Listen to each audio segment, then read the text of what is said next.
6월 임시국회 마지막 날인 오늘 국회가 31조 8천억 원 규모의 추경 예산안을 의결합니다. 국회 본회의가 막 열렸는데 국민의힘은 표결 불참을 선언해서 민주당이 단독 처리할 것으로 보입니다. 국회 취재기자를 연결합니다. 박정현 기자. 네, 국회입니다. 네, 국회 본회의 지금 어떻게 진행되고 있습니까? 네, 5시 반 개의 예정이었는데 아직 시작은 안 됐습니다. 회의가 시작되면 국민의힘 송원석 의원이 원내대표가 되면서 공석이 된 기획재정위원회 위원장 선출부터 진행되고요. 표결이 끝나는 대로 추경안이 상정됩니다. 이번 추경안은 정부 원안에서 1조 3천억 원가량 증액된 약 31조 8천억 규모입니다.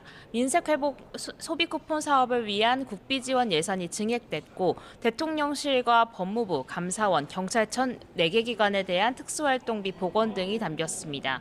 애초 본회의는 오후 2시 예정돼 있었는데 추경안 처리를 위한 예결위 소위 개최가 지연되면서 일정이 계속 수년됐습니다. 추경안의 내용을 보다 명확히 하기 위한 내부 토론이 예상보다 길어졌다는 게 민주당 설명인데요.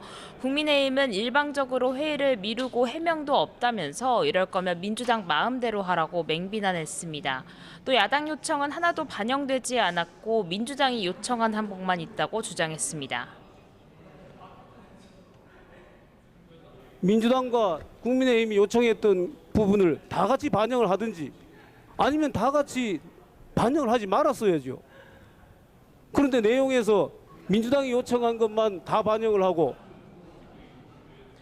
민주당은 합의가 불발된 내용 외에 여야가 기존 협의한 내용들은 포함돼 있다고 반박했습니다. 국민의힘이 말로만 추경의 시급성을 강조했을 뿐 그보다 덜 중요한 쟁점들로 합의 처리 기조를 번복했다고 맞받았습니다.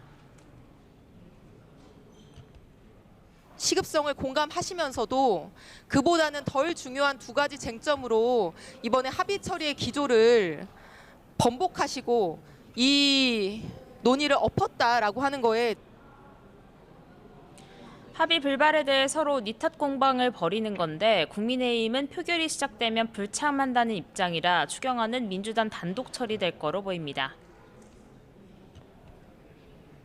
이번 추경안 주요 쟁점은 뭡니까?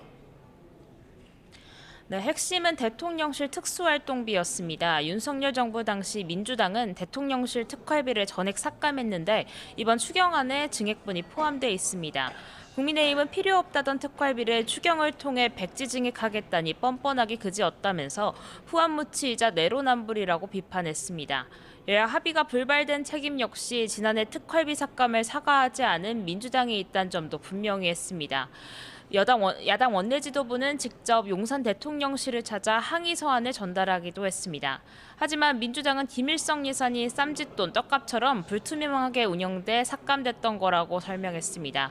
원활한 국정 운영을 위해 특활비는 필요하며 대신 투명성을 보장할 장치를 마련하는 게 전제라고 강조했습니다.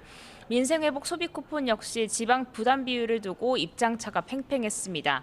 민주당은 지방정부의 재원 조달이 어려우니 중앙정부 지원이 필요하다고 주장했고 국민의힘은 지자체 재정 상황에 따라 국비 부담 비율을 달리해야 한다고 맞섰습니다.